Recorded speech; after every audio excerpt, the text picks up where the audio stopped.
before we get started, I just want to remind the folks online that this session will be recorded. You can choose to turn off your video by clicking on the camera icon on the bottom of your screen. Most of this session will be dedicated to your questions. You can type your question in using the chat feature, just recognizing that chat is visible to all participants unless you message me privately. So we are streaming tonight live from beautiful Colorado Springs. Thank you to everyone who is attending in person, and thank you to everyone who's watching online. We're here tonight to talk about MS with Dr. Enrique Alvarez. I'm Kelsey Morrow, Education Manager for the Rocky Mountain MS Center. I would also like to thank the pharmaceutical companies who have provided patient education grants to support this series. Thank you to Bristol Myers Squibb, Genentech, and Janssen Pharmaceuticals. We'll be posting a link in to our evaluation in the chat and near the end of the event. Please take a moment to fill it out. It helps us improve this series and all of our other educational programming. This speaker series is just one piece of our educational programming. We have a variety of formats available to you, including both in-person and online options, with most of our programs also available on demand through our YouTube channel. We have a couple of conversations on MS events coming up in July, so keep an eye on your email for those. One will be July 20th with Dr. Anna Shaw in Salida and on Zoom. And the other one will be on July 28th with Dr. John Corboy in Grand Junction and on Zoom. We announce all of these programs through our mailing list, our Facebook page, and you can also sign up for notifications through Eventbrite. And now I'll introduce you to Dr. Enrique Alvarez. Dr. Alvarez is the Vice Chair for Clinical Research at the Rocky Mountain MS Center at the University of Colorado. He's a graduate of the Medical Scientist Training Program at the University of Colorado, Denver, and completed his neurology residency and neuroimmunology fellowship at Washington University in St. Louis. He joined the Rocky Mountain MS Center at University of Colorado in 2013. We did have a lot of really great questions submitted at registration, so we'll get to as many of them as we can tonight. I may group a couple of them together. You can ask new questions by either typing them in your chat box or raising your hand here in person. And then just a note that today's presentation is for informational purposes only. All decisions regarding MS treatment and medications should be discussed with your neurologist. With that, I'll turn it over to Dr. Alvarez. Sounds good. Thanks everybody for coming out. Yes, I mean, I tend to have a habit to wander and a habit to just go off on tangents. So if you need to rein me in or we're not getting to the questions, just cut me off and tell me like we need to get to those questions. So, all right, what's the first one? First question is, I just started an Ocrevus infusion. I understand that the primary utility of a DMT is to help prevent lesions, but I'm also heard anecdotally that it may help alleviate some symptoms. Yes and yes. Yes. Starting Ocrevus, what's the role of Ocrevus? Does it help treat symptoms or does it treat to prevent primary inflammation? So the idea of disease-modifying therapies of our drugs is basically to stop any further relapses. And I specifically say relapses because all the drugs have really been tested against relapses, and that's what they're really good at. Ocrevus specifically has a little bit of an effect on slowing down progression. And I think the important point to think about that is it's a small effect, but it's the beginning of something. So I think there's more to come in that regard. But once you take down the inflammation, then it lets the body sort of start to work on trying to heal itself. And if you don't take care of that inflammation, it's going the immune system is going to keep attacking the brain, the spinal cord, and causing more damage. And so instead of getting better, you're going to get worse. And the idea of these drugs is if you can control that inflammation, we start to see some improvement. About 40% of attacks will leave some permanent damage. So again, the body does have the ability to repair itself some. Now, sometimes it's not great, and sometimes this is kind of that idea with pseudo-relapses that with heat, where the nerves don't work as well and they can't compensate as well, infections, not sleeping well, stress, not eating right, not exercise, anything, right? Like it's a bad day and God knows what, everything else, that those old symptoms may come back as well. And so you may be able to compensate and do pretty well. The analogy I tend to use a little bit is if you pulled the all-nighter, right, and you were trying to take a test the next day, you can get away with it if that test was probably early in the day, but you're probably not going to make a lot of sense by the afternoon. And 2 days or 3 days of not sleeping, it just keeps getting worse and worse, right? You get some sleep, you catch up, and all of a sudden you can start doing better. And so you can fix things a little bit by compensating, by kind of, taking chicken soup if you have a cold, getting ice water if you overheated, any number of other things, right? And so those things will help a lot, sort of trying to improve symptoms. Are there new medications?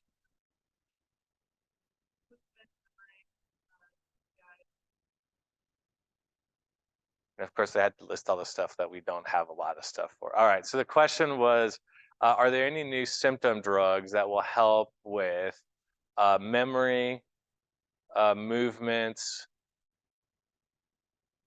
bladder stuff? Okay, and urinary incontinence. No, there's a lot of stuff that people are trying, but the reality is that for a lot of those things, it goes back to, hey, let's try and work on sleep. Let's control all the other stuff. I think there's drugs that can help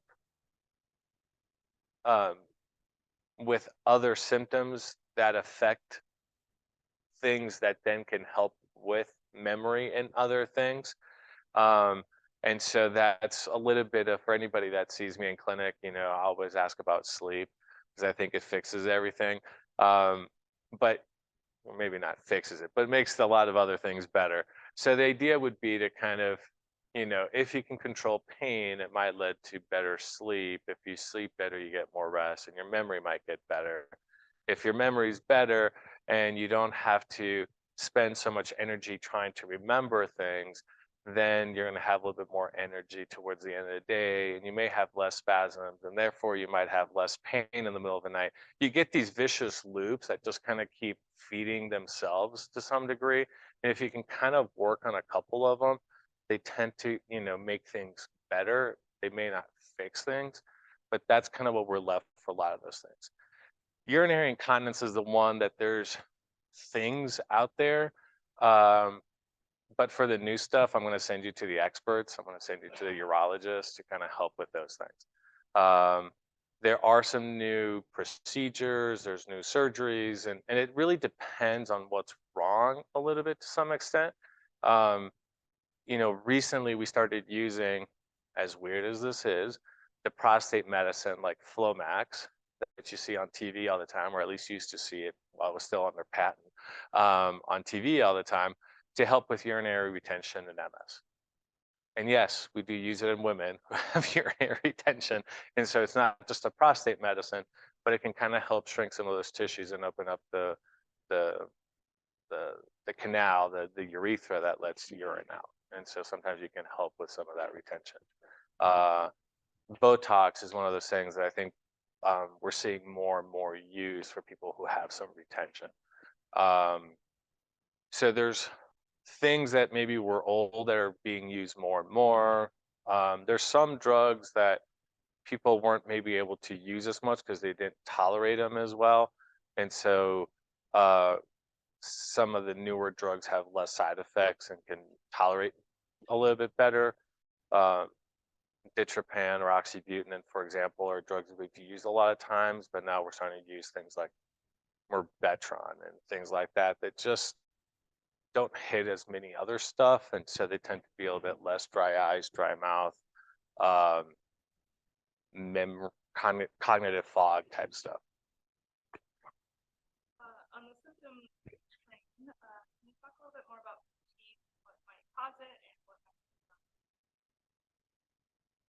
All right, so the one that encompasses everything. So can we talk a little bit more about fatigue, kind of what we're talking about symptoms? Everything leads to fatigue, and if you can work on everything, fatigue gets better. So you have to figure out what the fatigue is from. And I think that that's an important one.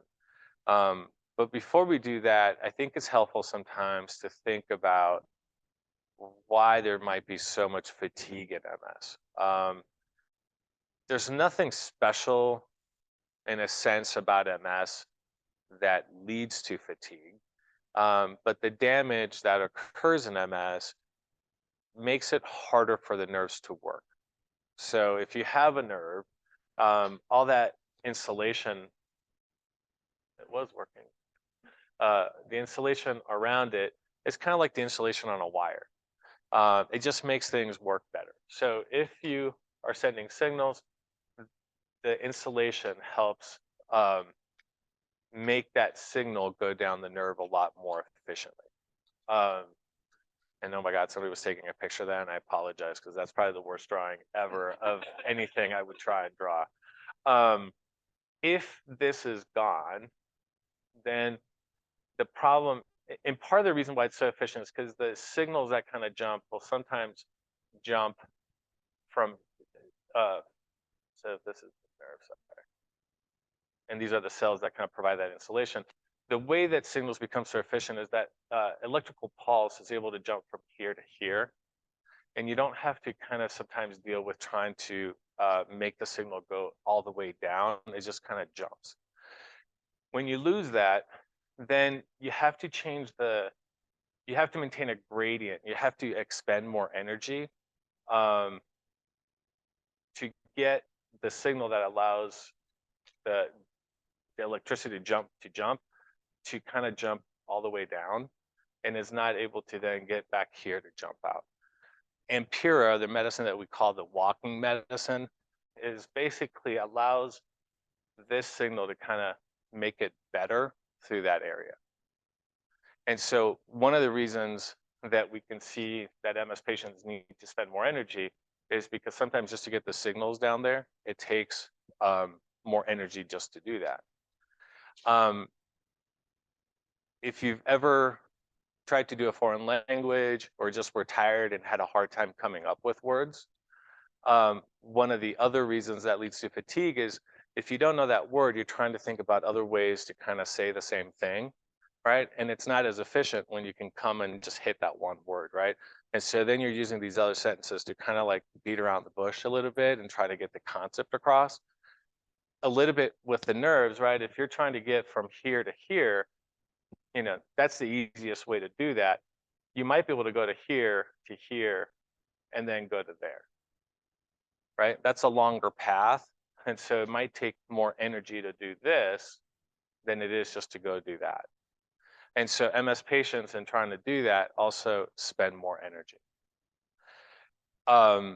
The other analogy that we just used was the sleeping one, right? So if you have pain, if you're getting up to go pee in the middle of the night, all those other things that affect sleep, the next day, you're going to be doing the all-nighter thing and not do as well.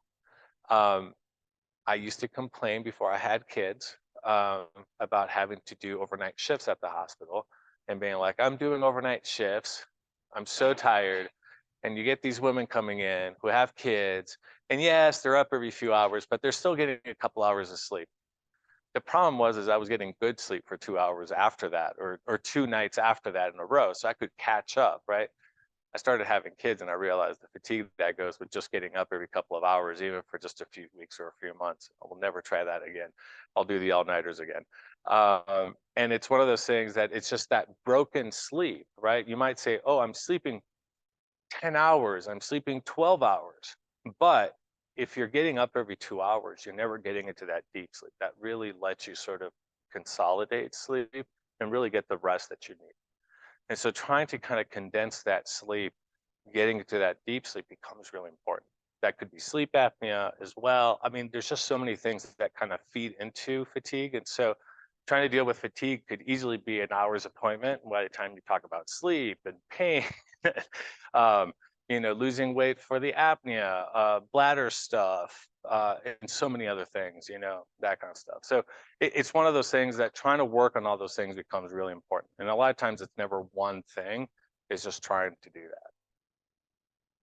We've got a lot of different questions.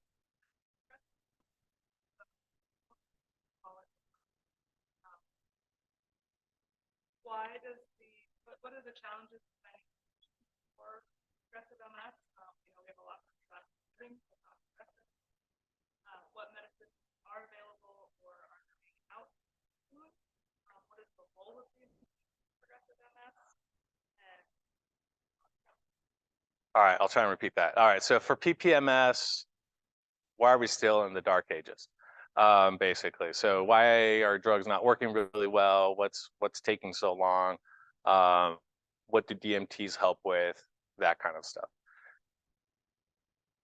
I mean, this is like a half-hour tangent I can go on right there. So, so let's start with the word progressive, because I think it is a word that even us specialists many times use incorrectly. It makes sense. Things get worse, right? But we try to distinguish a little bit worsening from other stuff because everybody in here is over 25. We're all getting worse, whether you got MS or not, right? Our brains are all shrinking.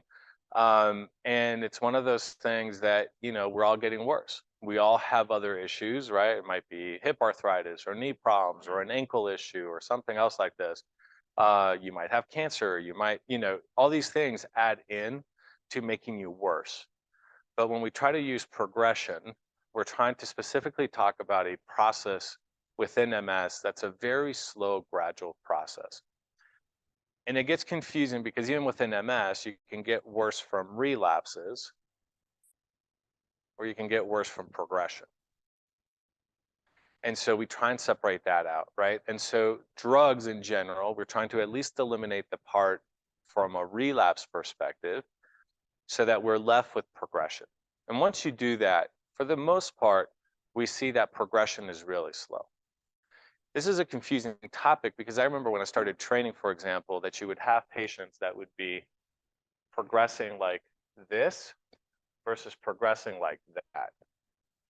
And these patients usually were the 20-year-old kids coming in, and unfortunately, it was African-American young kids who had very aggressive, usually guys, who had really aggressive MRIs.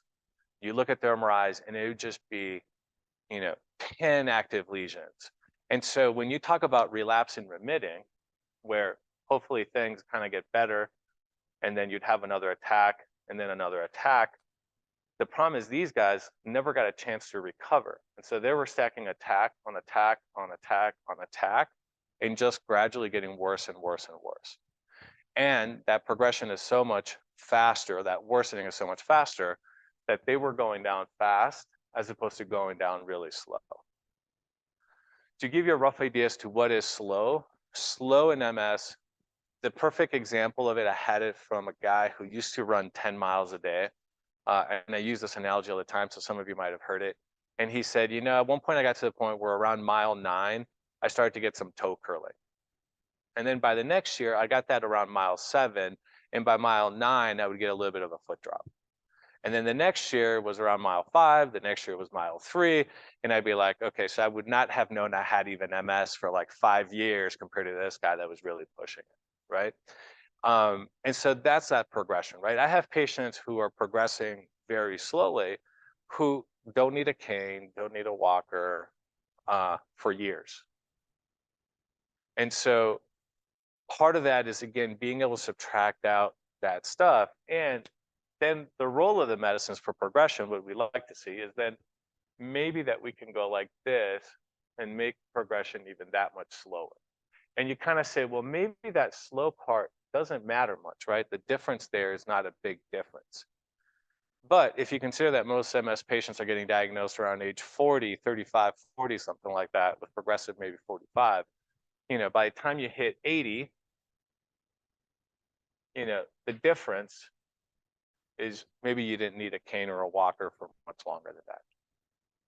So there is a role for some things that maybe change things just a little bit, and in retrospect, we could go like, shit, I wish I would have started that medicine versus not. What's really hard is to kind of say, hey, you start a medicine, and then it's like, hey, did I go from this to this, right? And that's the part that, we need some clone people and then like put one person and then, on drug, the other one not on drug. And we're not there yet. So that makes it really tough to do that. So the role of the drugs is really to kind of slow down as much as we can, try to match worsening that matches aging. Ideally, hopefully fix aging as well in the process. But we're not there yet. Stem cells don't do that. There's probably a question on stem cells. Perfect. Awesome. I love it. And so, stem cells, from a progression perspective, the idea is, well, maybe they'll go in and fix the problems, the damage that's been there. And that's really hard to do, because usually in the nervous system, there's tens or hundreds of thousands of different types of cells. That nerve cell that's in your brain that's connecting to your big toe, right, is a really long nerve, and you want to make sure it goes to the left, not the right, because that could be really bothersome if you're trying to wiggle one toe and both of them are kind of going crazy. And so trying to get the right connections and things like that becomes important. Stem cells probably do work for relapsing because it resets the immune system. You're taking out part of the immune system, putting in somebody else's immune system, so it can't attack you. The problem is when you take out an immune system and you're waiting for the other immune system to take over, you have no immune system, like none. And so about 1 to 2% of people die in that process. So our drugs are safer than stem cells. Now, that's a little bit different from the stem cells you'll see if you go down to Tijuana or, Eastern Europe, and they charge you $40,000 and, they put you up in a hotel and give you massages for a week and, this kind of stuff. Because in those cases, they're not taking out your immune system. A lot of times what they're doing is they're giving you some chemo, decreasing the immune system, giving you some garbage, some cells of some sort or another, and then sometimes then give you things like rituximab. And then they say, see, in 2 years, look how well these patients are doing. I was like, yeah, that's what we did with rituximab without having to give you the chemo or the other cells or all that other stuff. And so, for example, there's papers out of, forget the name of the center in Mexico that does a lot of that stuff, and they've done thousands of these. And that's the challenge that I have with it, is like they're doing a bunch of stuff that we know works really well for MS up to about 2 or 3 years. And then you start to see return of disease activity and things like that, right? If we could just do rituximab once, we do it once. But we know that you return to have some disease activity, and that's why we keep doing it. How much, how little, that's another discussion for another day. I'm still trying to figure that one out. Question, we got a question.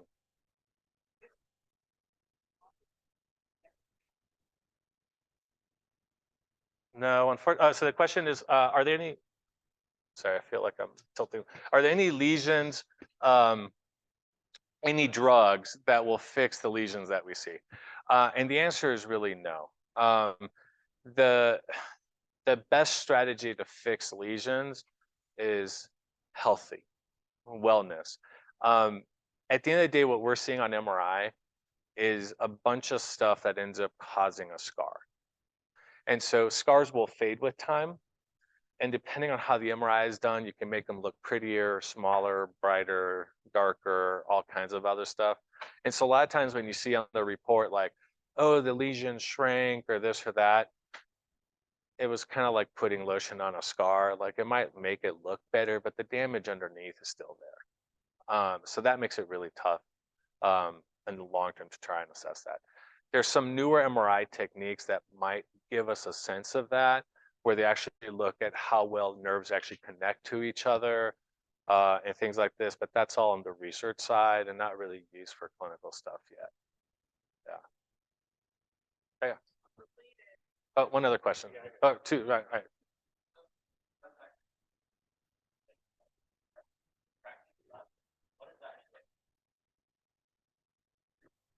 Oh, that's a whole bag of worm. All right, so what is the classic definition of a relapse? So clinically, it's whatever I call a relapse, so it makes it really easily. From a research perspective, it gets trickier. So it's a period of time in which symptoms last more than 24 hours without any suggestions, symptoms, concerns for an infection that are farther away than 30 days from a prior event that might have been a relapse. So you notice a lot of caveats. Why did we do that, right? Because the problem is within a relapse, because attacks can occur in multiple places. We see, I talked about the patient with 10 lesions, right? So if one is controlling the right hand and the right foot, we can't really go by different symptoms because they can all happen around the same time. So arbitrarily, they said one attack is stuff that happens within 30 days. The infection stuff is to help rule out pseudo-relapses. The stuff that lasts over 24 hours, the reason for that is we get a lot of stuff that for people who don't have MS, we blow off all the time. I sleep on my arm kind of funny. I like to sleep like this. So I like to pinch my nerve sometimes here. And when I do that, this part of my hand wakes up numb. Well, that's easy. I shake it off, nerve gets better, starts to work again, and it lasts 24 hours. So these are bruises, and like you can't shake off a bruise. And so that gives you a little bit of time to kind of say this matches up at least with something inflammatory to kind of match that up. I said a can of worms because one of the things that we're very interested in is when we look at clinical trials with good drugs, the B-cell depletings, the Tysabri, even with orals.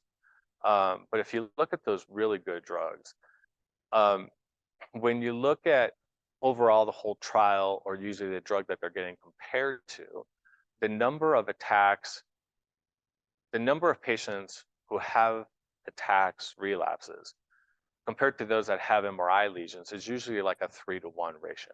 So 3 times as many people will have MRI lesions than will have relapses. That has to do because a lot of times lesions don't give you symptoms, and that's why we do so many MRIs, right? So at the end of the day, we're doing MRIs to look for lesions that don't give you symptoms because there's so many of them. And that was number of patients, but if you look at per lesion, it's usually about only 5% of lesions actually give you symptoms.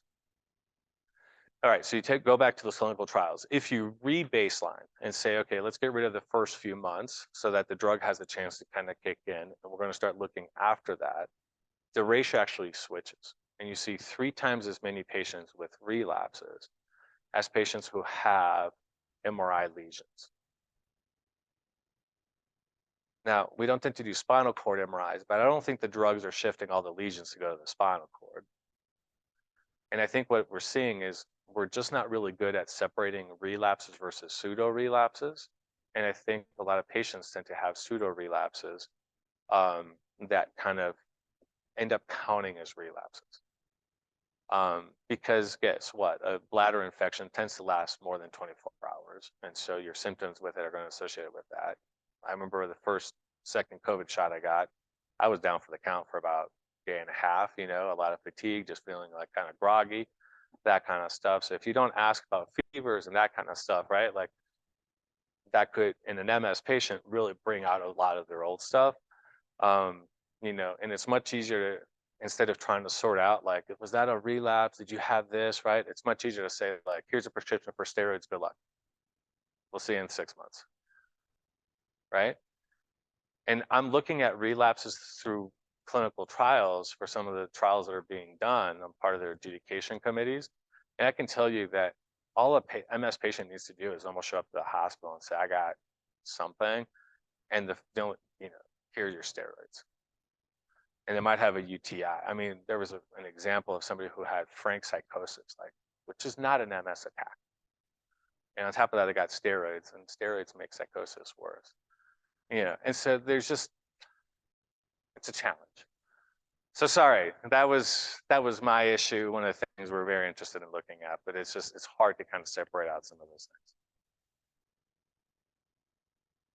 Yes, you were next. Yeah, my question is differentiate aggressive. The MRI continually come back clean, no active lesions. How do you differentiate this aggressive? Is that then just like the island? Yeah. Maybe. Yes. All right. So my favorite question is, why am I getting worse if my MRI is stable? to distill it down a little bit, right? So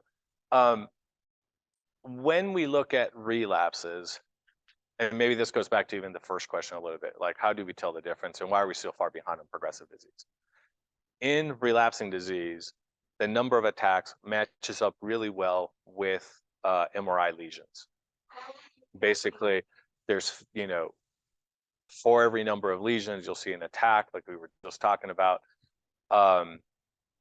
Every clinical trial where the drug worked, it had an effect on MRI lesions. Like that's a dogma now. Like we really believe that, relapses are the little white spots that we see on MRIs. Progression, we don't know. And, what we tend to see is a little bit of whole brain shrinking. What we know is that when you look outside of those lesions in the brain, is that it doesn't look normal.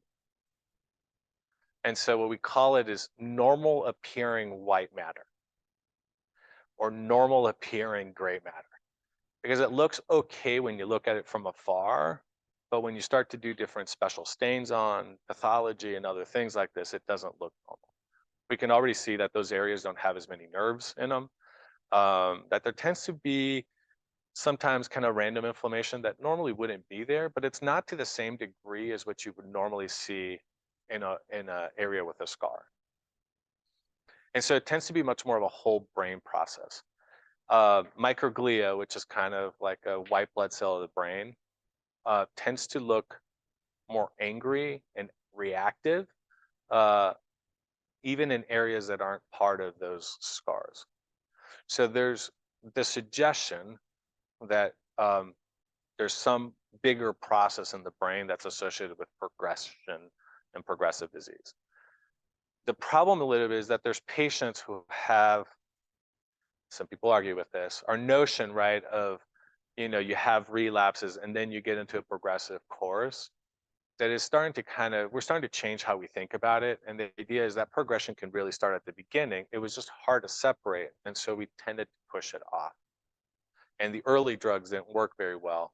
So we couldn't separate it out. And so we separated it out, right? And then as people got older, relapses went down. That's why, it was easier to pick up on progression later on than it was at the beginning when there was a lot of attacks. And so now that we have good drugs and they stop relapses, we can really see that progression in some patients probably really starts early. But in a lot of patients, we think we can separate the two. And so I think early, even though everybody starts with relapses, caveat for that, for primary progressive, is that when you look at MRIs, they all had MRI lesions. So it was just that those lesions never gave symptoms. And so for us in our center, and the way we're thinking, the way the field's kind of moving, we're not doing, primary progressive and secondary progressive and relapse and remitting. We're kind of starting to kind of say, it's like you have relapsing MS, and sometimes you have a progression course to it. And we got to take care of relapses, and then we can kind of see, like, can we pick up progression? And you can't pick up progression sometimes because to use the runner who ran 10 miles a day, I wasn't pushing it that much. Most of us aren't, so we wouldn't know that we'd be progressive unless we were really pushing it that far. So it's complicated. But that's kind of, without knowing what the pathology is then for progressive disease, it's really hard to try and target it. And so one of the drugs that's kind of become really in fashion right now are the BTK inhibitors, Bruton tyrosine kinase inhibitors. And part of the idea is that those inhibit microglia. So you might start to get more benefits than the benefits of just the drugs that we've been having that tend to work on B cells and T cells and things like that. So Ocrevus is specifically a B cell, and some people are adding it, some people are doing it instead of, and that kind of stuff. Bruton tyrosine kinases also affect B cells. They don't kill the B cells, but basically when you have a B cell and it has to become activated, it prevents it from getting activated. And so it's kind of doing the same thing. The important point is that instead of killing the cells and then waiting 6 months or 9 months for those B cells to come back, it's much easier just to make that enzyme back. So when you stop the drug, you can get a normal immune system within a couple of weeks. So that's really exciting for us, right? Because we can kind of play with it a little bit better. In the sense of you start having a bad infection, we don't have to wait 9 months, for the immune system to kind of start getting active again. We're thinking that within a couple of weeks, your immune system is back to normal and you can start doing much better. So there's one advantage on the B cells with that. It might have some effects on microglia. They actually make it into the brain and those kinds of things. So everybody and their dog that treats MS, as far as companies, have a BTK inhibitor that they're starting to put through the clinical trial stuff. The first results may come in December, like end of year, early next year. All in trials. We have we just got the third phase through, sorry. So drugs go through phase 1, 2, and then 3 are the big ones that lead to approval. We've had 2 phase 2 trials in MS, both for relapsing, so no progression, even though there's a lot of hope in that. We just got a news briefing a couple days ago about a third one that really said it worked and didn't have any data associated with it. So I heard it's going to be in July when we might get those actual numbers and kind of see, does it look really good or do they just kind of look okay? And so there's a lot of excitement, but seeing what we end up at.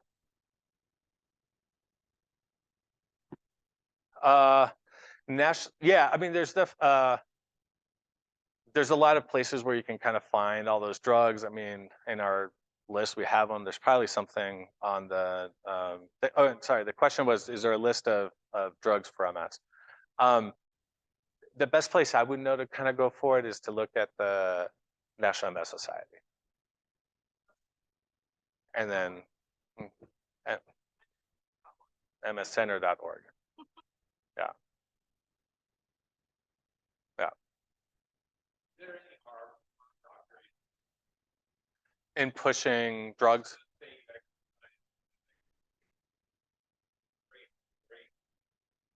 Damn, you know my caveats. You know me too well at this point. So the question was, is there any harm in pushing it as far as like exercise and doing other things? The short answer is really no. When you're exercising and things stop working, they're not broken. It is one of those things that they just are not working. And so you have to figure out if it's you got to rehydrate, you got to rest, you got to cool down, all those things. Those things will help kind of restore all that stuff. Plus, then you'll get, maintain your strength and help build strength and all those other things. So it becomes really important to do those things. And then the caveat that he brought up was spot on, right? Is like you have to know your limits as well, right? Because if you overdo it and it knocks you out for 3 days, then you've lost 2 more days of real exercise that you could have done, where it just knocks you out. So having to kind of find a balance, and in MS, sometimes we call it sort of, what's the term, energy conservation. Where instead of maybe doing like a big workout, right, we might say like, okay, instead of 30 minutes, do 10 minutes 3 times a day. Now that sucks if you're trying to go to a gym, right? Because you spend all your time just going and coming from the gym and getting ready for it. But, the idea is at that point, you're probably going more for walks or other things like this. And so trying to kind of break up that exercise so you don't crash out so hard. The other thing is knowing your limits so that you don't hurt yourself in other ways. So if your feet are going, you get a foot drop, you probably don't want to be on top of Pikes Peak, on scree or something like this and turn your ankle because of a fall, break a hip or something like that. So knowing your limits becomes important, being on safe, flat ground. So doing it kind of gradual and really slow becomes really important for that.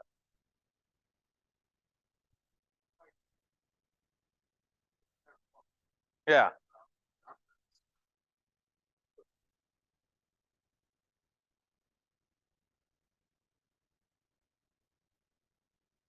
But you're young at heart. Yeah.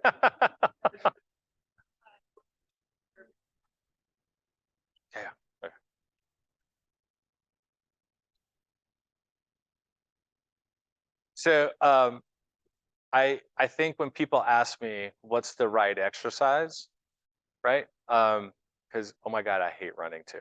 So I'm right there with you. The question is finding an exercise that you like doing. Okay. For me, I have to be chased or chase after something. So I love soccer, you know, things like that.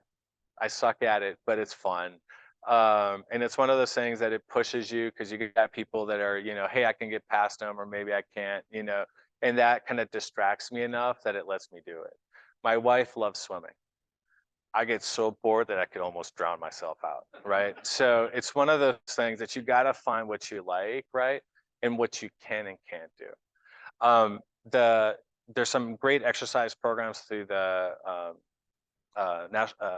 through the Rocky Mountain MS Center as well, where even if they kind of they have classes also for hydrotherapy, water therapy kind of stuff and those things. So again, trying to match people with where they're at. They have seated exercises, so if mobility is really a hard time, right? Things that you can do just even in a sitting position.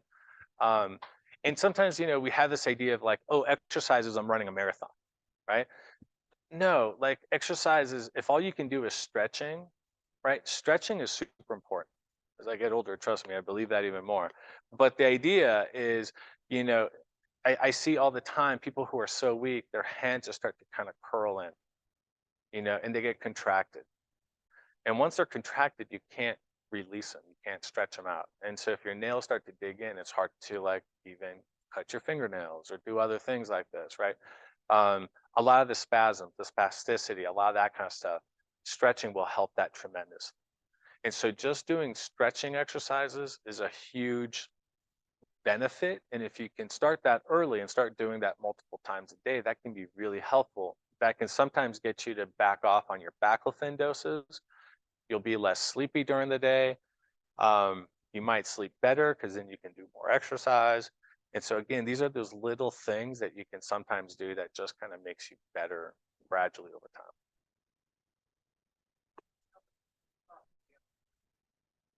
Ooh, that could be a dangerous sign right there. So the question was about how many cups of coffee you might need. Caffeine is an important topic to discuss though, because I think sometimes we talk about not having caffeine or not, we talked about fatigue and getting to sleep.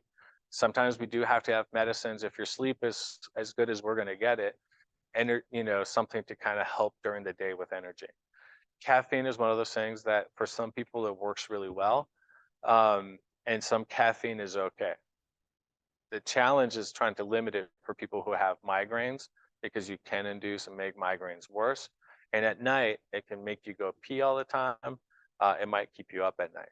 So trying to find what works for you, I think becomes really important to recognizing what you can do and can't do.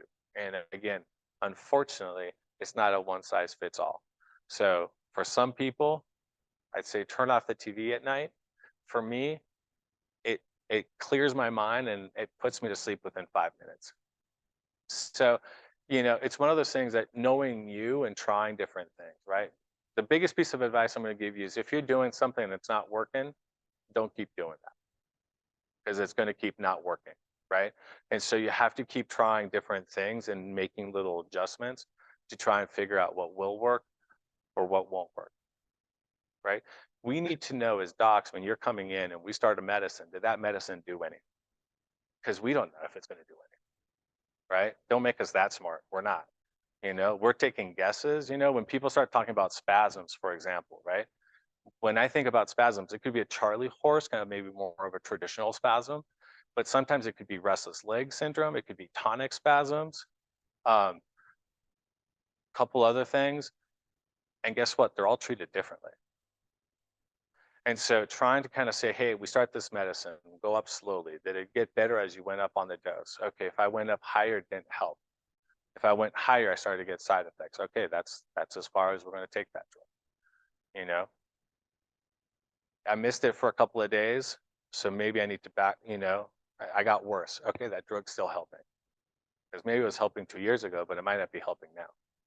And so all those little things are things to kind of pay attention to because it can really kind of help us try and narrow down on the right drug. All right, next one. Muscle spasms, all right.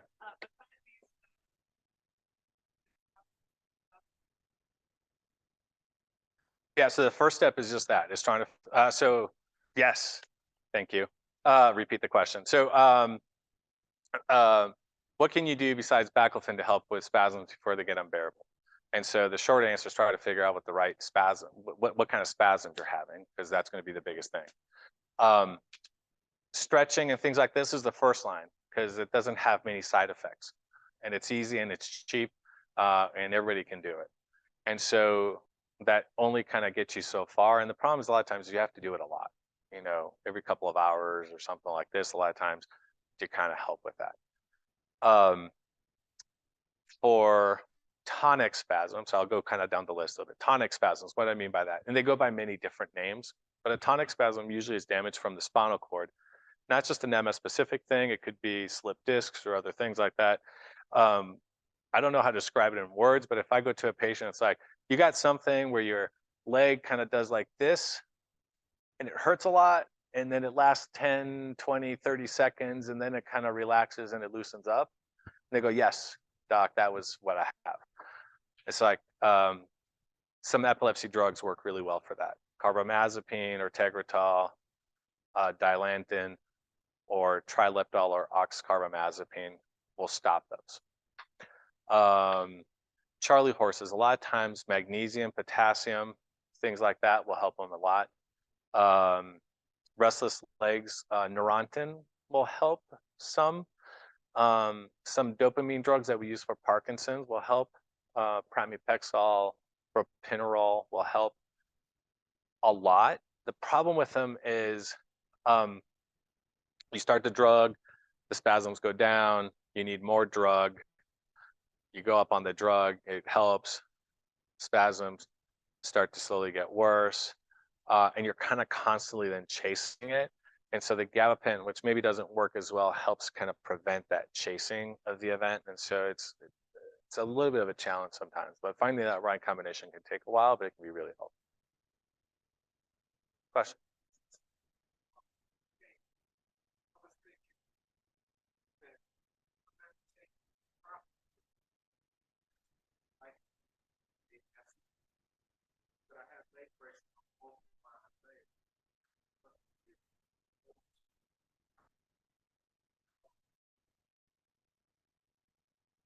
Yeah. Yeah.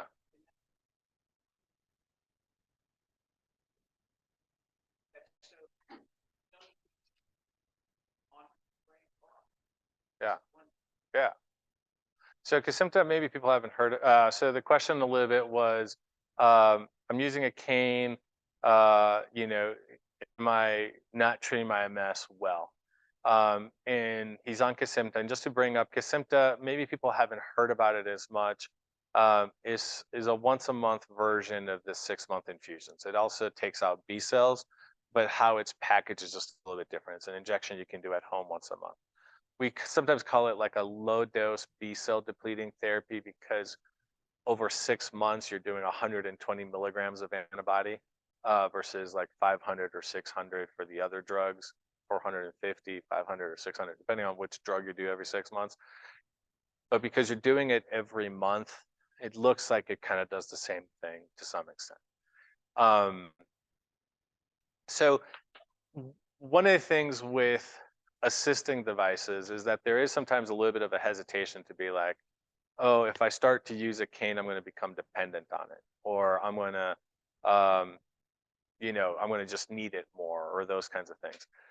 The way I would think about it is maybe not that way, is the idea of like, if I don't use my cane, I'm not going to get around. And by using a cane, I can at least get out and get more exercise, and I can do more stuff and be more active. And so it's what are the devices, right? And that could be ankle braces, it could be a walker, could be the wheelchair, right? Because sometimes one of the things that we've seen with COVID is that from a social perspective is that we become very isolated, and it becomes really hard to get out and do stuff. And that wheelchair may not be great from an exercise perspective, but if it lets that mind actually exercise by talking to people and interact with other people, that is exercise, and it's very important to kind of do, right? It helps with mood, it helps with sleep, and all that other stuff that kind of goes with it.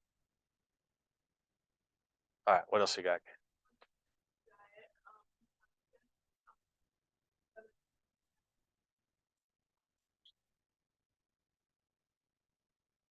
Yeah, all right. Diet, we got a new question, I think, yet ever. So from a diet perspective, is there a good MS diet, and specifically is sushi good for it? There's no specific diet for MS. I think there's healthy diets and sort of unhealthy diets. And a little bit of my soapbox is there's people when they're newly diagnosed, especially, or they get to a tipping point where they need that walker, their cane, where they go, I'm going to clean up my eating and I'm going to eat all these pure foods, and they blow through a budget on, organic stuff. And there's nothing wrong with that. The problem is it's really hard to maintain for years. It's really expensive to some extent. And the one thing is at some point, for some people, it can become torture, because every time they look at a plate of food, all they can think about is their MS. If I didn't have MS, that could be a pizza, right? Or something like this. And so it's a constant reminder of their disease. And I think the important thing is to try and get away from that, right? If you're doing that and you're feeling better and it helps you from that perspective, go for it. Like, no problems, right?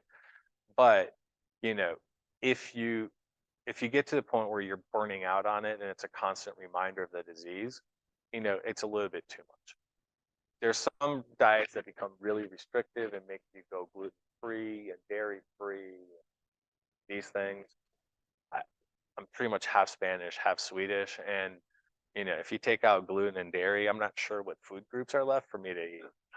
So it's life not worth it at that point. So I think, it's one of those things, I go to sleep and I have a glass of milk.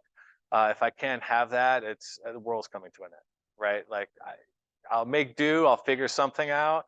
But I would have a tough time with it. And I think you have to know yourself. And if you don't like milk, that's great. But, for some of us, it'd be a bit of a challenge. Good. Sushi. Sushi, I would consider it as a fairly healthy food. So I think it would fit well in with, with being okay to eat. You got a little bit of stuff to worry about with mercury, I guess, and things like that. But I think it would be just fine.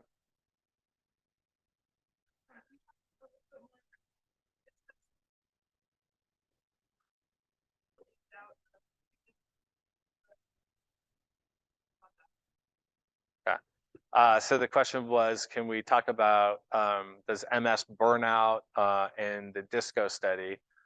So not to go back to the 70s, but more to talk about the discontinuation of drugs study that was done, led by Dr. Corboy at our institution. So to go back to the relapses versus progression. So the part that seems to burn out are relapses. It's hard to know from a magic ball when they're done. But when we look at a general population of people, by the time you hit, depending on the study, 55 to 65, and so I usually use 60, the number of attacks kind of plateaus out and you don't see too many more. And so the number of attacks literally looks like this. Kind of with this point being 60. When you are, now the part of that, if you think about it, is it's an immune system attacking you, right? And so as you get older, the immune system craps out, and it doesn't respond as well to vaccines, right? So the vaccine for the flu, for example, in patients that are older, and I forget the cutoff, I think it's 60, is actually 4 times stronger than it is for younger people. My immune system didn't like to react to the hepatitis B vaccine. So they gave me 2 shots every time I went in to see if I would convert. I was a little stubborn and finally converted. I got 12 shots of hepatitis B, so I hope so eventually it would turn out to be all right. But my COVID response was great. So some vaccines work great, some not. Just, these are different things, and your immune system is very different, right? Some military forces, right? China has a ton of army. their navy isn't so big. You know, Great Britain during the Empire had an awesome navy. Everything else wasn't so good. And so trying to kind of balance those things out becomes important, right? Some bugs are going to require a lot of B cells. Some require a lot of B cells, those kinds of things. So taking out, you know, the right amount of the immune system with some of the drugs becomes important. So because the immune system weakens as you get older, it doesn't attack you as much. So the number of attacks we do see kind of coming down a little bit.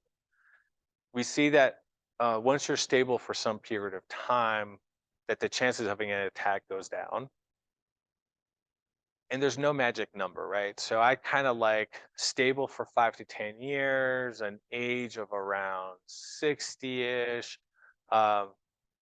Yes, I got patients who got diagnosed at age 65. So they're not coming off of drug for a while. You know, and then you have patients who got diagnosed at age 10. You know, so waiting until you're 60 is probably not needed as much. And so that's kind of where you have to kind of see, you know, everybody in the eye and kind of say, I think this is maybe a good time or not.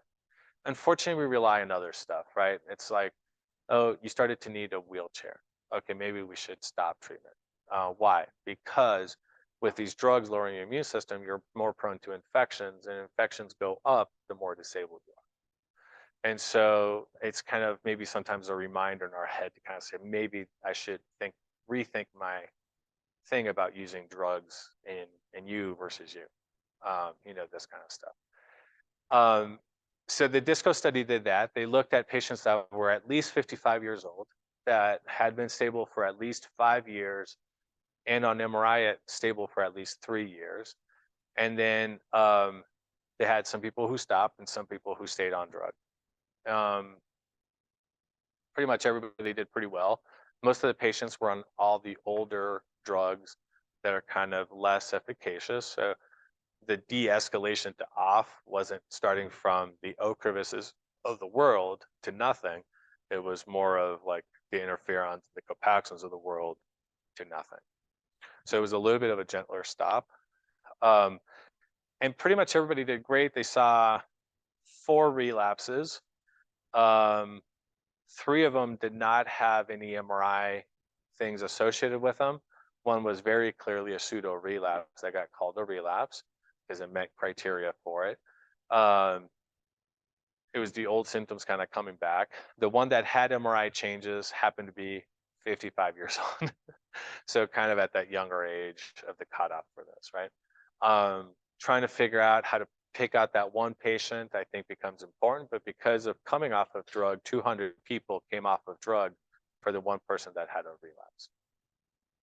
So there is, I think, a benefit to thinking about coming off of drug, and it becomes, I think, important to think about it. Did that answer all the questions? Did we get it all? Okay. I start going on tangents, and sometimes I forget to go back to the original question, like with sushi. So, all right.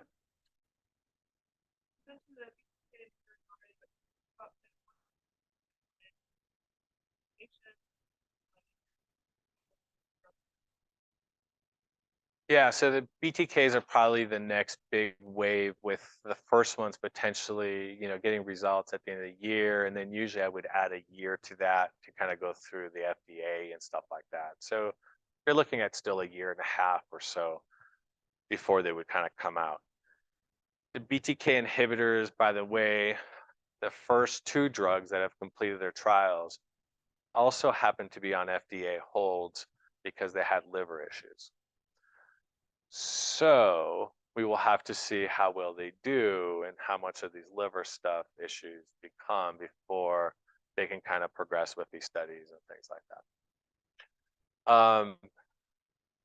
There is a lot of stuff looking at remyelinating processes. There's been a lot of work in this area already. There were 3 trials, for example, looking at inhibitors of something called LINGO, an anti-LINGO antibody. because it was the first trial didn't work, but it looked like it was working in a certain group of people. So they did a study just looking at those people, and it was the same thing. It didn't work, but there was a smaller group of people that looked like it was doing like something. And unfortunately, the third trial didn't really show much of anything.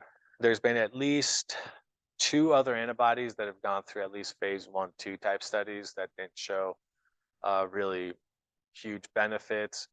There's still some trials happening for fairly common things like alpha lipoic acid. We get occasionally patients doing it just because it's already available, so why not do it? That may or may not be helpful. We had a lot of people that did that with biotin because the phase 2 studies for biotin looked like it was helpful. And then the phase 3 trials for biotin came out and it didn't do anything. And so we're starting to kind of see that use kind of coming down for that. So it's one of those things where I think an important part to remember about when we call remyelinating antibodies is that if you don't have the nerves, it's really hard to remyelinate, right? Because in order to remyelinate something, you still have to have a nerve that's connected, and you're just trying to improve the efficiency of how it goes. And so it's a little bit tricky from that perspective. It's not the end of that. There's another drug that's coming down the line where it's at phase 1 studies now, and they're looking at trying to do a phase 2 study next year against a drug against a target called TREM2.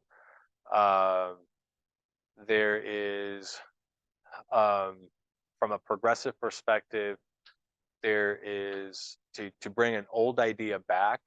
I'm not sure if people have heard of using gold particles for like things like rheumatoid arthritis and things like this. There was a small trial that looked really promising in MS. They're looking at, this gets complicated. So T cells that can attack Epstein B cells that have been infected with Epstein-Barr virus. And so this drug targets basically those B cells that have been infected with Epstein-Barr virus. So it's a very selective B cell target. Because they're cells, it can actually cross the blood-brain barrier and do that.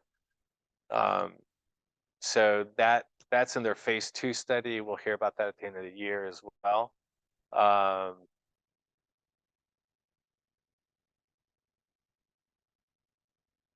there's probably a lot of stuff I haven't heard about, and a lot of stuff in animals. Metformin is something that's been looked at some. I would add metformin. I would say let's call it diabetes drugs because they help control, I think, sugars and sort of, you know, if you weigh less and things like this, you just tend to do better. Metformin specifically got looked at because when people had relapses and they got steroids, one of the things that steroids can do is mess up with your sugars. And one of the things they noticed is that people who had bigger bumps in their sugars after the steroids didn't do as well than people who didn't have those big bumps in their steroids. So they said, well, maybe we just need to control the sugar bumps, and that would be helpful. And so there was a small study looking at metformin for that, which is a diabetes drug.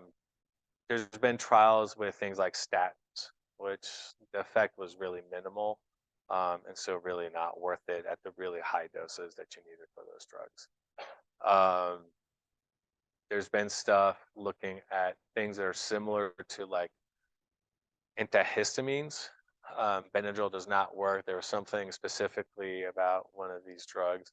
But the effect of it was really small, and whether they pursue it or not is a little bit tough. Next week is the consortium of MS centers meeting that's actually going to be in Denver at the Gaylord Aurora. Is Gaylord Aurora? Yeah, Aurora. And we're going to have an investigator meeting for a drug called Abutolast. So they did their trial. It had some MRI effects. The clinical effect was kind of small, but they're going to try and look at it now another year later and try to see if we can bring these patients back after a couple of years. Was there some effect of the drug that we might be able to see down the line?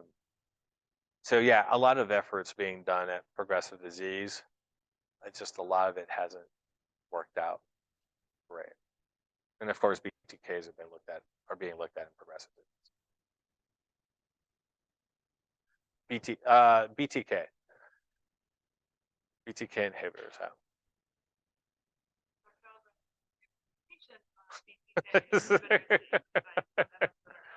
Yeah. Anything that you guys hear about tonight, we probably are a program on it or an article. So if you write in your evaluation the topic that you're interested in, I'll email you what we got.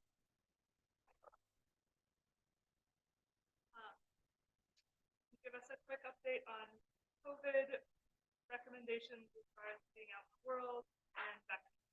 Yeah. So updates on COVID. So we're in a much better place for COVID than we were anywhere in the past. There's treatments for COVID. So I think, we're in a place where if you get COVID and it's severe COVID, I would recommend those drugs. I recommend vaccines for most people. The number of shots, I've lost track, so I can't even give you any numbers anymore.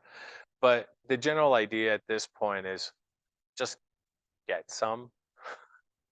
And if they come up with an updated version of the vaccine, get that one. And it'll probably become one of those things where as they come up with,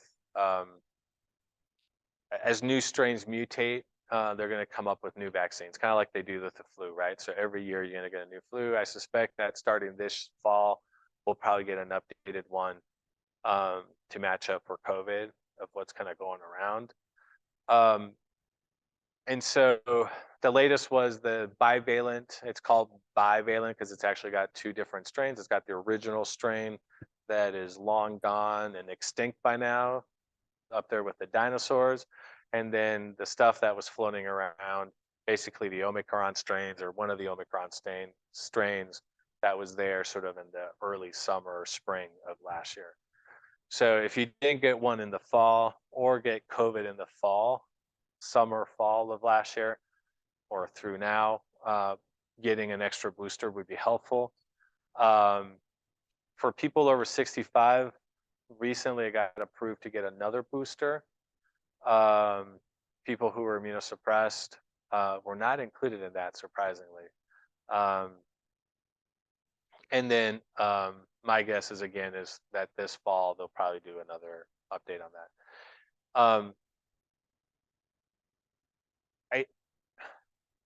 A couple caveats, right? So yes, vaccines will make you sick. The technology around these vaccines is new.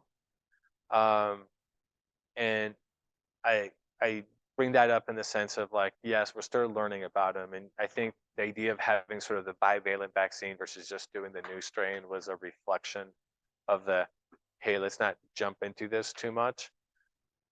But there's vaccines out there that work sometimes 50% of the time to 70% of the time. And we do those all the time, like flu. And then there is COVID vaccine that's 90+% effective. Now, what is it effective and how do you measure that, right? It's not effective that it prevents infection. It's effective in that you don't die from it. And that's a big difference. Now, we've all had some protection now, right? Like the new strains are more similar to the old strains than they were to the old cold viruses, because that's what this looks like. It's an old cold virus.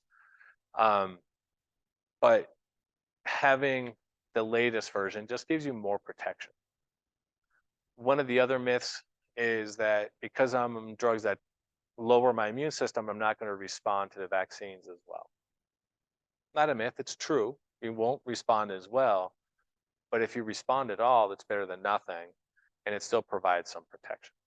We have to remember that the vaccines don't just work by making antibodies, which is the easiest, cheapest way to see if a vaccine works.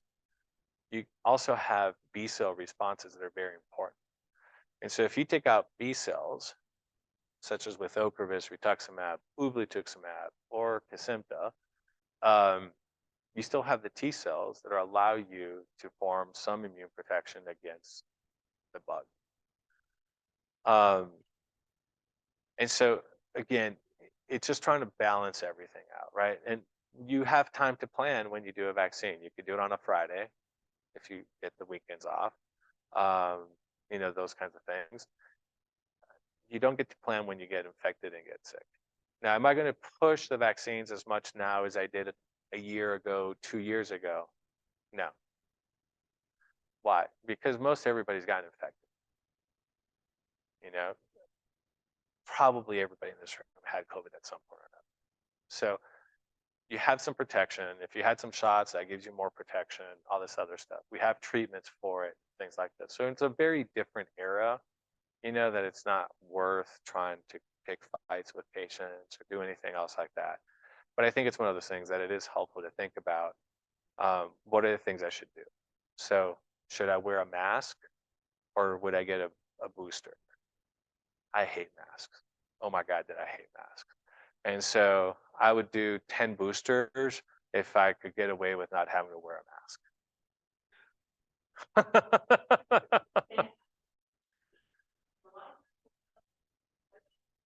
We got 30 minutes. All right. It's a 30-minute warning.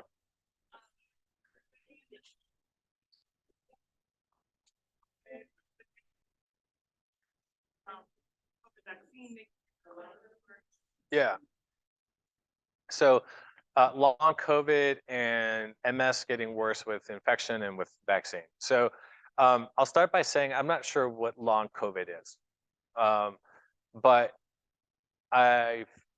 for people who have ever had a bronchitis episode, who ever had an infection that just kind of really beats you down for like weeks or months, I think that that's what long COVID is. It sometimes can be that the infection isn't necessarily active, but it just beat out your lungs, and your lungs have a long time to recover to do that. And in things like bronchitis, one of the things that can kind of happen is your immune system gets a little bit ramped up and it starts to kind of affect the lungs as well.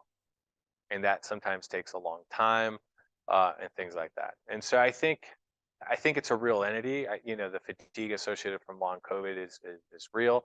How much of it is COVID versus just the damage left over, other stuff that happens? Sometimes you need inhalers and some of that kind of stuff, and that kind of starts the road to recovery. For some patients, long COVID, what it meant was they were intubated for months, right? They still got the scars. They had to get intubated, you know, that kind of stuff. They got deconditioned. They're going to have to do rehab. They were still on oxygen. They're still on oxygen months afterwards. They're not going to have the energy for a long time. It's going to take a long time for that stuff to kind of recover. So I think there's that. And then as far as sort of, does MS or the vaccine reactivate MS?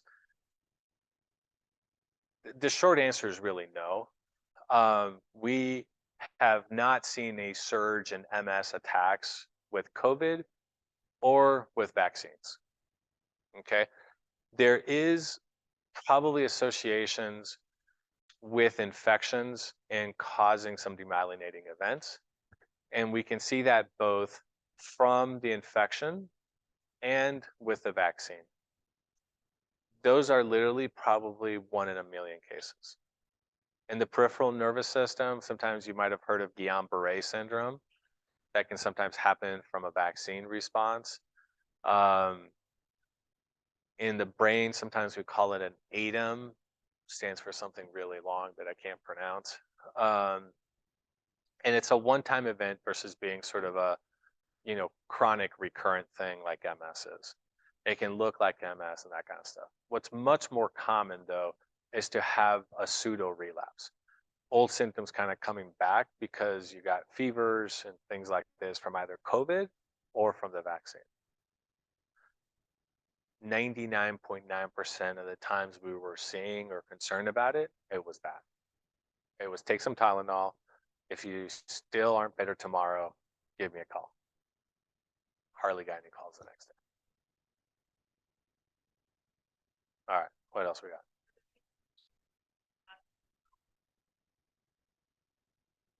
Any connections between MS and COVID psychosis? I'm not sure I can answer that question because I've not heard of COVID psychosis. Okay.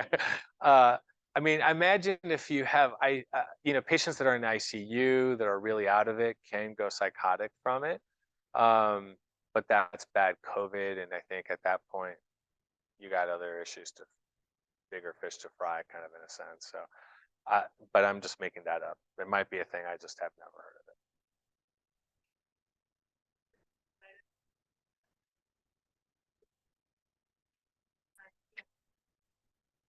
it. Okay, so questions around a transverse myelitis.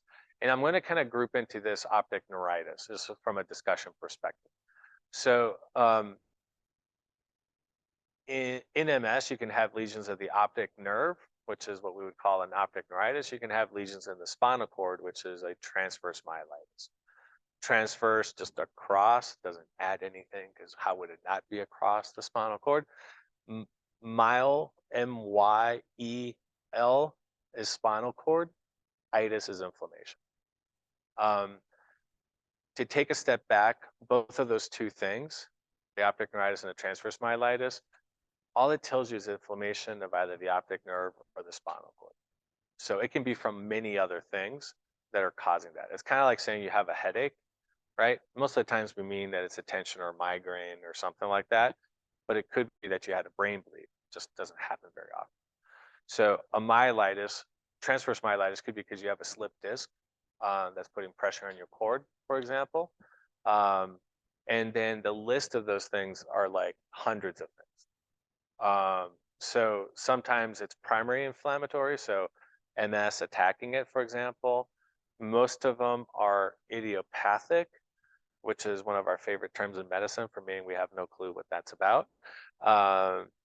And then a lot of it we think is post-infectious, post-viral, something like this. One of those cases where the immune system is attacking the brain and spinal cord and it's trying to attack the virus. The virus maybe looks a little bit like the brain and the spinal cord. It gets distracted and starts attacking the brain and the spinal cord instead. And they're one-time done events and they don't happen again. They can leave a lot of damage and those kinds of things. There was a specific type of MS, sometimes called opticospinal MS and sometimes called neuromyelitis optica, that was a subset of MS that we would say was really bad MS. And the spinal cord lesions would be long versus short and this kind of stuff. And so people started to kind of say like, oh, let's classify this type of MS. They came up with a criteria. That was 1999. Then they kind of looked at it and said, hey, there's an antibody in those patients. That was 2004. 2006, they said, hey, this looks like it's a different disease. And so it looks like it's NMO, neuromyelitis optica. They found that the antibody was against a protein called acylphorin 4. Because you had an antibody, now you could kind of say, hey, people with these lesions actually can have brain lesions and have really weird presentations sometimes. So sometimes patients that had bad vomiting or hiccups can be kind of the attacks that would show up with that disease. And so they kind of came up with newer criteria in 2015. So to give you a rough idea as to where we've come from an MS perspective, that's the second most common disease that we now treat that used to be MS. And the criteria for it got really established in 2015. So 8 years ago. Every year we're finding new antibodies. Some can specifically attack the spinal cord or the optic nerve. CRNP5 is one. You know, these just roll off the tongue, alphabet soup a little bit. All those are like 1 in a million. So I've seen one. My colleague maybe has seen another one. That's kind of how much we see. We can also see vitamin deficiencies can do it. B12 deficiencies can kind of cause some of those. Copper deficiencies are probably the two big ones that we see. You can see it with toxic stuff like lead poisoning and things like this. A little bit, I mean, theoretically, there's case reports out there. So anyway, that again, that list really goes on and on and on. Different infections can kind of do that and things. And so, so again, transverse myelitis, optic neuritis is the big thing. MS can cause those types of lesions. So some of the relapses we would see can be an optic neuritis or a transverse myelitis. And so that's the relationship to MS. Can you clear up the question about MS DMT to optimize stress completed COVID vaccine? Considering myself. If you're on DMT. So the question is, am I immunosuppressed if I'm on a disease-modifying therapy for MS? For the most, and specifically for COVID. So the answer is, for the most part, yes. There are certain drugs. Copaxone doesn't lower the immune system.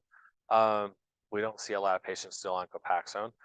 Interferons might actually be protective a little bit because they're actually antivirals, is kind of what the role in our body is. Small effect that we don't use it to treat COVID. But most of the other drugs do lower the immune system and then put you at higher risk. So what specifically is that risk? So the risk for most of the drugs is barely anything. It might increase your chances if you get COVID to be admitted to the hospital, sometimes to go to the ICU. None of the drugs have really been linked with an increased number of deaths. Probably because as COVID gets worse, one of the things it starts to do is really ramp up the immune system, and the immune system is probably what kills you. So by dropping the immune system, it actually is beneficial. And we'll see that some of the drugs that are lowering the immune system were used for really bad cases of COVID. So you still don't want to get intubated or go to the hospital. So yes, it lowers your immune system. It makes you more risk for bad COVID. The chances increase maybe twofold for that, 2 to 3-fold with some of those drugs. If you look at the risk factors of being a guy versus a woman, of older versus younger, diabetic, bad heart failure, pretty much any of the diseases you would look at, the risk goes up by 2 to 3-fold. So to put it in context, it's one of the many things that would increase your chances. Your chances of dying of COVID if you're in a wheelchair go up 25 times. It goes up 2,500%. Okay. So if you ask me, what's worse from a risk perspective, being on a drug or my MS, I would say it's the MS. And so you have to balance all these things. And yes, the drugs do pose a risk. MS poses a risk. So hopefully I cleared that one a little bit further. Cool. 2 more questions. All right. Sweet. I can do this. I can do this. All right. Perfect.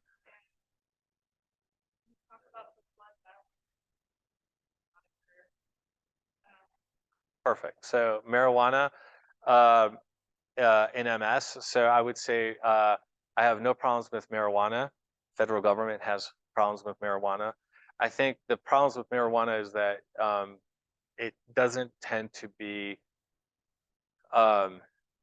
we don't know enough of it to know what's the right dose, what's the best way to take it, what is it best for, and things like this. I have seen a lot of people have great benefits for pain, for sleep, and spasticity.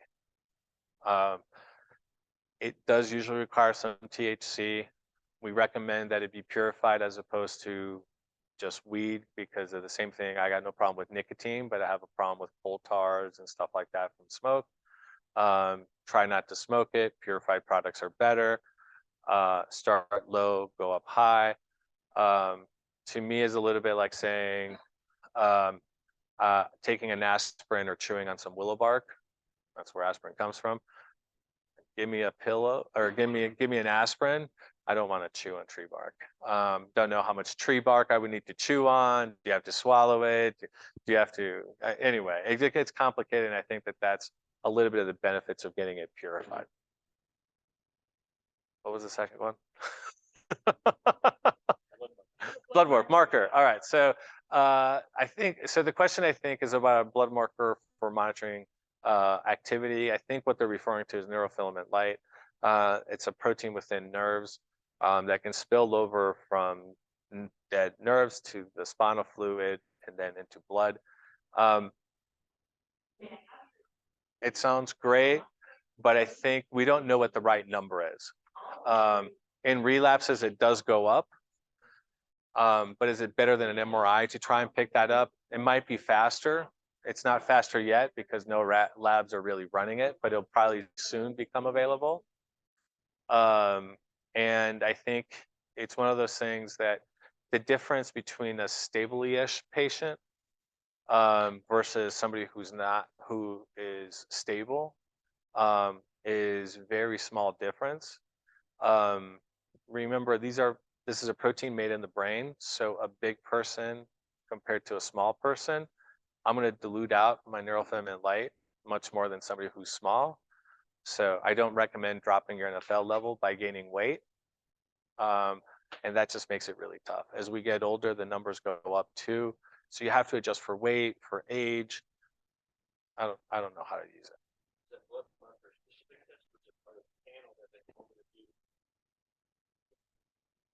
No, so we don't do it from a clinic perspective. We sometimes have done it. We've done studies with it so far. The question is that test available as part of the panel that we do for Ocrevus? I've had patients who have gone to like Mayo Clinic and things like this, and they've gotten it, and then they come back to me and they say like, "What does that level mean?" And I'm like, "It means you're a human being and you have neurofilament light." Because the problem is that those levels have a wide range to them. And I think an MRI tells you more information. With an NFL level, levels go up, they go down. They actually go down really slow. So if it's high, is it because it's high now, or was it because it was high a year ago? When you look at clinical trials, those numbers keep dropping up to 2 years into the trial. And so it's not responsive. It doesn't tell you like, oh, you're having activity now. You can't tell the difference between a progressive patient and a non-progressive patient. The difference is like this big, and so it just makes it really tough.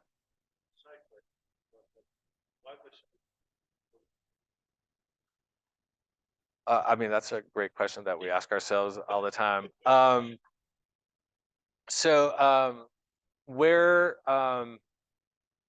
I would say, so the question, sorry, was what would be the benefits to go to the Mayo Clinic? And I would say specifically the Mayo Clinic is awesome at the other autoimmune diseases.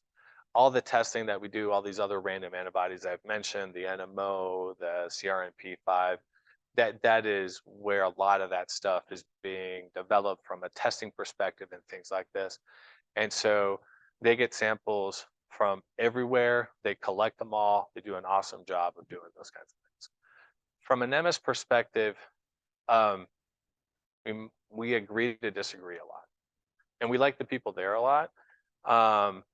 But we're probably at the extreme of attack MS heavily. They're at the extreme of like MS is a benign disease. And I think they're slowly coming our way, but I'm not sure they're far enough yet. There's a couple of reasons for that. Probably one of it is they're in the middle of Minnesota. So if you've ever driven through the upper Midwest, there's a lot of really pale people up there. And most of them trained in Canada, so even paler. And people who are white tend to do much better than darker people, whether you're Hispanic or Black or things like this. And so they saw a lot of people that did really well with their MS. The other problem too is they tend to do a lot of consults, right? So they'll see people, especially at diagnosis time, and then they don't see them long term.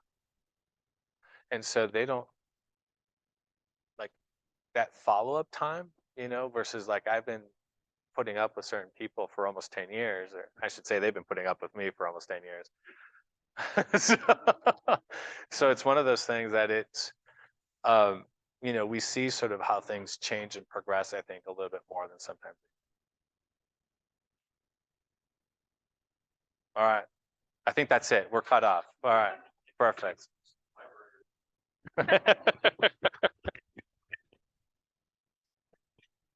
I just want to say thank you again for tuning in. Thank you guys for being here in person. Please do fill out those evaluations. Those are how we improve the programs and also secure funding for future programs. So thank you and have a great rest of your night.